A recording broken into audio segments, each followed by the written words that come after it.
আসসালামু আলাইকুম ভিউয়ার্স, সবাইকে ল্যাভেন্ডার ড্রিমস এন্ড ক্রিয়েশনসে স্বাগতম। তো আজকে আমরা দেখব যে আমাদের স্যাফরন গোট মিল্ক সোপ বানাতে আমাদের কি কি লাগছে। তো আমাদের এখানে গোট মিল্ক সোপ লাগছে, তারপর জাফরান লাগছে গোলাপ জল, মুলতানি মাটি আর ল্যাভেন্ডার অয়েল। প্রথমে আমি মেজারমেন্ট মেশিন দিয়ে পরিমাপ করে নিয়েছি। এখানে 450 গ্রাম গোট মিল্ক সোপ বেস আছে।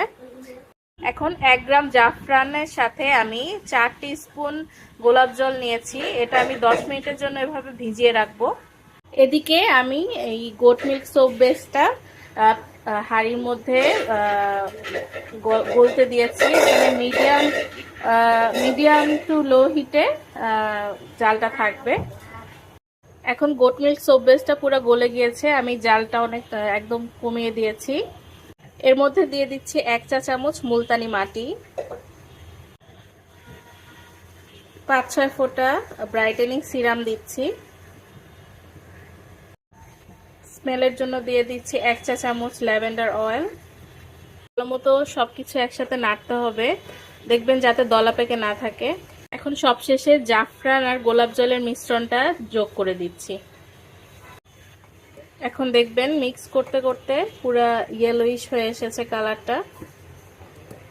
বেশিক্ষণ জাল দেওয়া যাবে না, তাহলে পরিমাণ কমে যাবে। এখন আমি একটু পরে জালটা বন্ধ করে দিচ্ছি। তো আমি মোল্ডের মধ্যে ঢেলে নিয়েছি।